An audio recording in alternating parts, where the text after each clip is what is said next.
Assalamu alaikum. Wa alaikum assalam wa rahmatullahi wa barakatuh. What's up, man? Chilling, bro. What's happening How with you you, doing? man? Alhamdulillah, good, man. Can't complain. This is a nice surprise, bro. MashaAllah.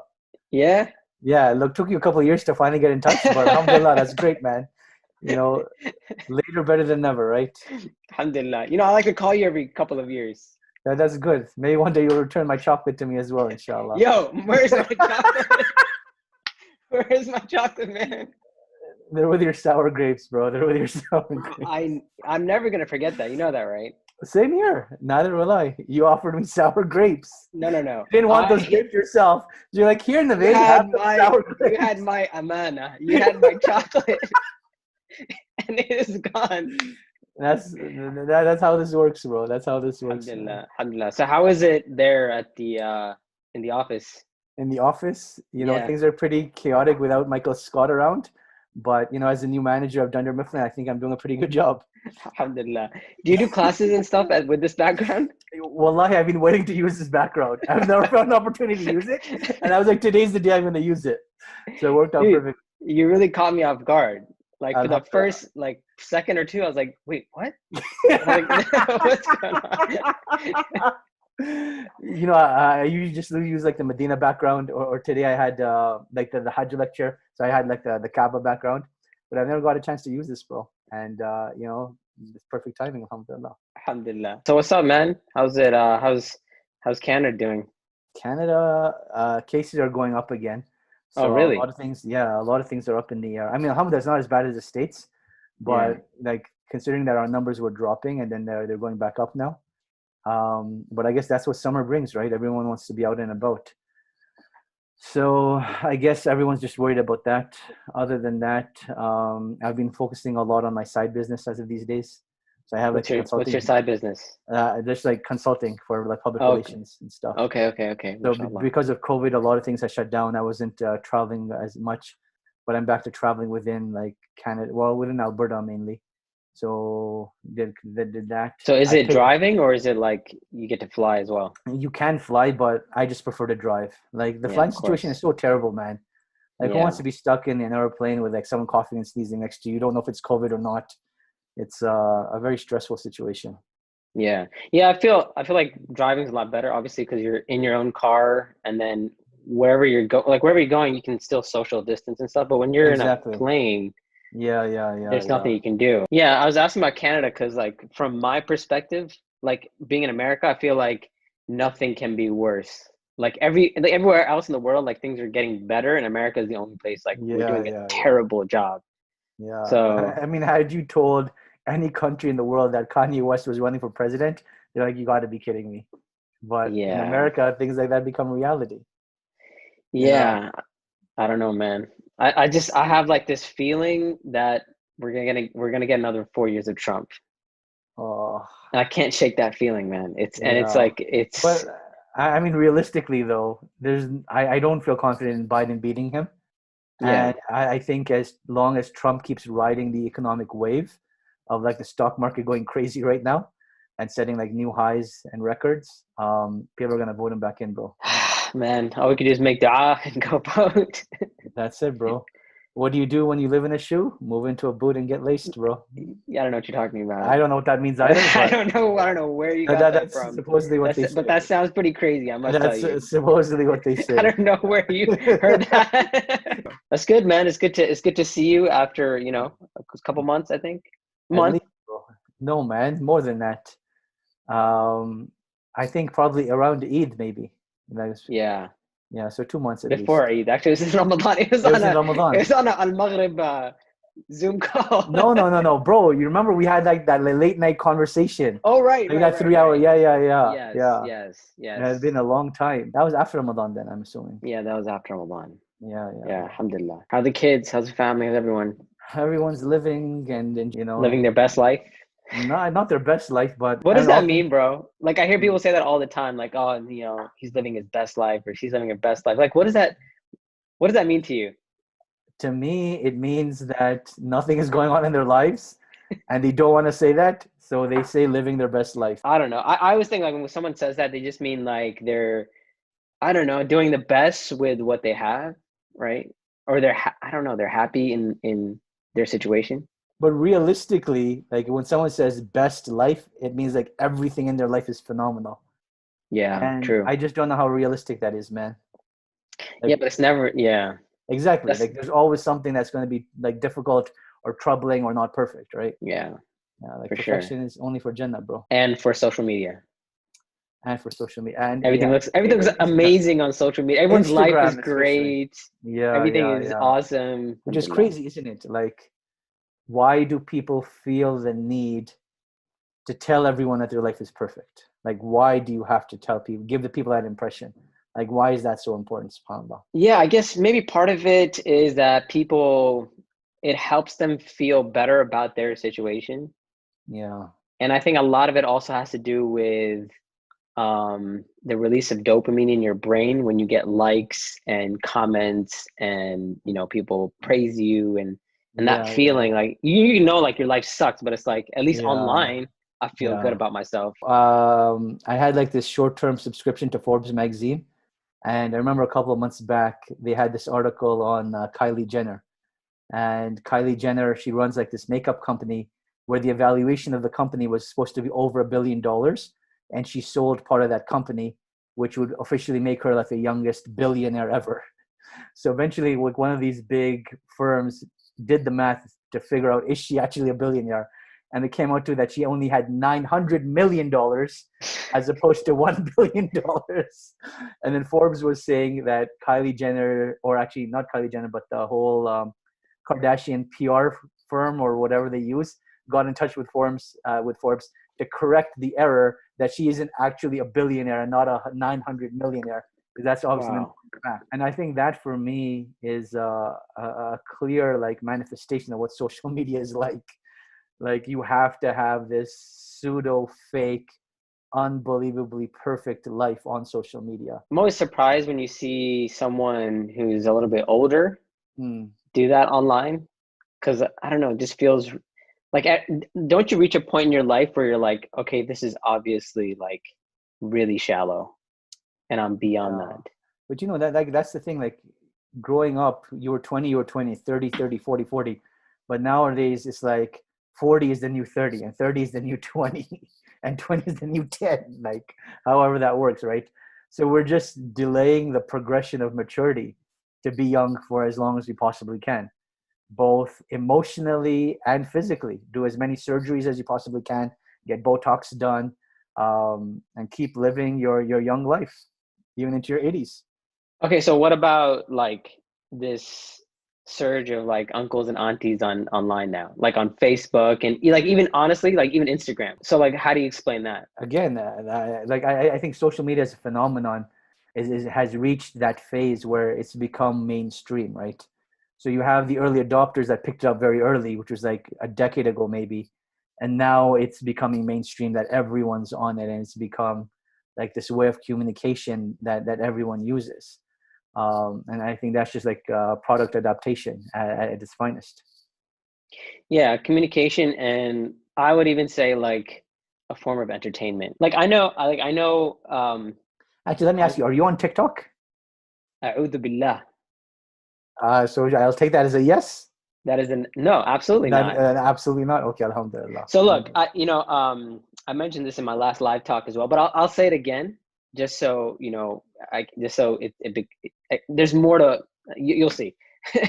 I am not on TikTok. I don't want to be on TikTok.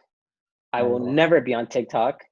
And if I ever do, like, please remind me that I said I will never be on TikTok, and please shame me for doing so. Can I write a PDF on you? Like you can write a PDF. You can get this video, put it online, and then pause it and be like, here, he clearly said. Yeah. And then put a video after it of TikTok. But no, man, I don't know. Like I draw the line at TikTok. I don't know if you've been following, like there's like this new online culture where, like during Medina time, if you got refuted, you got refuted in a PDF. Yeah. But now people are making memes to refute other people. Are you aware of this new culture? Man, yeah, I'm aware of this, of course. Yeah. It's pretty chaotic, man. Like it's this culture never dies and it just keeps changing, subhanAllah. May Allah make it easy, bro. May Allah make it easy. I mean. Also, there's like the video refutations now. I think that's, Yeah, because there's so much. I don't know if that's a culture or that's just like a handful of individuals that have too much time on their hands, right? But I know what you're talking about. I know what you're talking about. Yeah. We used to think PDFs were like a person has to have a lot of time to put together a PDF. Like imagine gathering clips exactly and then cutting them where you need to cut them and then adding graphics and then adding another clip and saying, oh, look here, he said this. You know what's interesting is that you seem to have that skill set. Like everything that is required to make a video refutation, I believe you know how to do. Maybe you are one of these anonymous guys. Allahu alam. Who knows, man? You got to make a living somehow in the COVID era. That is true. That is true.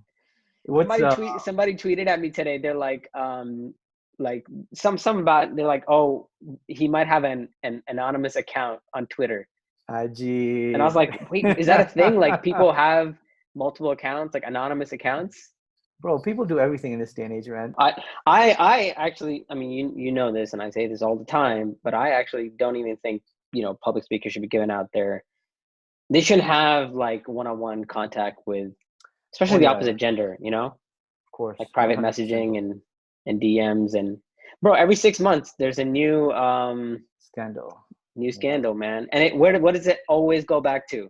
DMs, WhatsApp, private messages, like that's what it is. And I'm like, man, like at what point, like, why put yourself in that position? Actually, let me ask you a question. So this is a genuine question. I mean this in like an inquisitive way. When someone says sliding into DMs, is that purely for like the opposite gender, or can like a guy say that to like another brother? Why'd you slide into my DMs like that? That's a genuine question for you.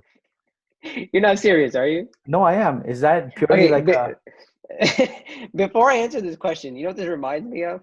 What does it remind me of? It reminds me of that story you once told me. The word was, tight. Tight, yes. It was in Baltimore at the ICNA conference. The year I got accepted into Medina. And I was at the stand and, they had like the Muslim apparel. I can't even remember what the clothing company was called. Someone comes up to you and they're like, oh, this shirt is pretty tight. And you're like, no, it's actually quite loose. It'll fit fine. Bro, look, man, I wasn't raised talking that language. So I have to seek out consultations from the people that know. That's the reality, bro. Okay. So slide into your DMs like it's like you're basically that it's flirting with somebody or trying to, get their attention to So it's never used for like a friendly thing. It's not a friend. It could be used for the same gender, but that would mean something completely different. I got you. So but sliding into somebody's DMs mean they're trying to get your attention, that's what that. So if a sister comes complaining and she says Sheikh Saad slid into my DMs, that obviously wasn't like a friendly thing then. So that would be that would categorically be a lie. I see. I do not DM whatsoever. I'd be like, "Hatu burhanakum in kuntum sadiqin." I can affirm that you don't even respond to messages, let alone to DMs. There you go. There you go, man. See, there's a reason for that. You have been absolved of all blame, alhamdulillah. There you go. People get upset at me for not replying to messages. So what else going on, man? I'm heading to Montreal in about 2 weeks. On Sunday for 2 weeks. You really don't like Montreal, huh? No, bro. Can't stand Weren't you? You were born in Montreal, right? I was born in Montreal. Raised. Yes, sir. Now you're like, forget Montreal.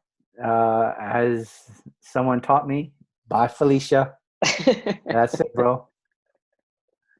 Done with it. Man, I have a lot of good memories in Montreal. Do you? Well, actually, I don't want to say a lot, but a fair amount. True. You've been there quite a bit. You have been there quite a bit.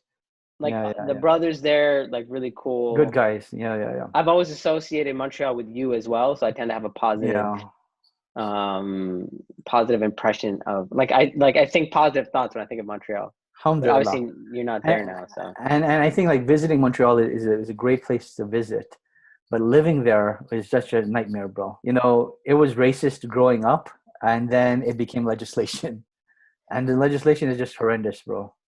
Bro, I was so surprised the first time I went to Montreal. I think it was my first trip to Canada was Montreal, I think. Yes, it was actually. And, you know, growing up in America, you always hear like Canadians are so nice, they're so Yeah, yeah, polite I and know. this and that, whatever. And then like at the airport of Montreal, I'm like, yo, like everyone was so rude. Yeah, yeah, And it's yeah, like, I was like, this is obviously like propaganda, right? yeah. Canadians are not nice. Like, what are Then you clearly talking they're not about? Canadians. Clearly they're not Canadians. Yeah, Uh, man. So that was my experience in my first experience in Montreal. It was like I was like really mean. Everybody's being really mean to me. I was like, yeah. like what is this? It's just messed up, man. It's like there's this culture that's very, very anti non-French, anti-immigrant, anti-religion, right? You know what I also remember is when I met you guys in Connecticut, when you drove up into Connecticut, and then we drove to New York together. Do you remember that? I do not remember this. No way, man. Come on, bro. Connecticut I to think New this York? I think this was probably like your first year in Medina, I want to say. Why do I not remember this at all? I have no idea. So wait, what And do then we do? we had that really stupid wager where if you could finish all the gulab jamans, I'd teach you ajrumia. Do you remember that at all? I do not remember this. Because I don't mess with gulab jamun. I don't mess with Yeah, desi and it sweets. was really oppressive. Like I actually feel bad in hindsight. I'm like, why would I do that to the guy? Because you had to eat like 6 gulab jamuns, Yo, and I but that's think just you though, bro. by That's just number you. 4, That's by just number that's just you. by That number makes complete. 4, You telling me now? Now I'm like, oh yeah, okay, I believe that story because that is something you yeah. would do. But I think we were walking. I want to say in Queens, where like all the desi restaurants are. Where is that? Where in New York is that? Do you remember? Uh, it's Jackson called Heights. Is that it? Jackson Heights. Yeah, that's what Yeah, it's yeah, called. yeah. And I just remember there was like a Shah Rukh Khan like tag horror billboard. I'm like, man, where are we right now? I have no recollection of this, and I'm And then do you remember really surprised. when we were in London together, and we were sharing I think you came for gym ass, and I can't remember what I was there for. And then we picked you up from gym ass and took you to London, and then we had no way of getting to the airport. Yeah, I remember this. Yeah, yeah. I remember the London incident. I remember the London. The Yeah, Fick yeah. of Chillin incident. The Fick of That was the Chilling. Fick of Chillin incident, which That I'm was the never Fick of gonna forget. It's on my list of things that I will question you about on the day of judgment. I'll ask for my haq. No worries, So bro. Those that's sour grapes you'll be waiting you for. freeze me, bro. You freeze me. Like I was frozen the whole night.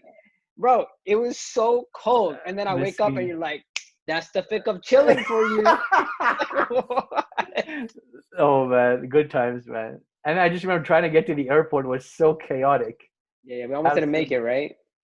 And what was the thing? Like, did none of us have a credit card? I can't remember. Yeah, I remember pulling over for like a cash machine or something. Yeah. We like none of us had money, and there was no credit cards. I can't remember what it was. Yeah. Weren't we in a cab? I remember us being in a cab or something. Yeah, and eventually we pulled over because we couldn't pay the guy. Oh, right.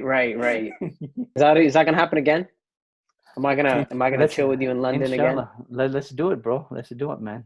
So this is the real crazy story. I don't know if I shared this one with you. It was my first and only time meeting in California.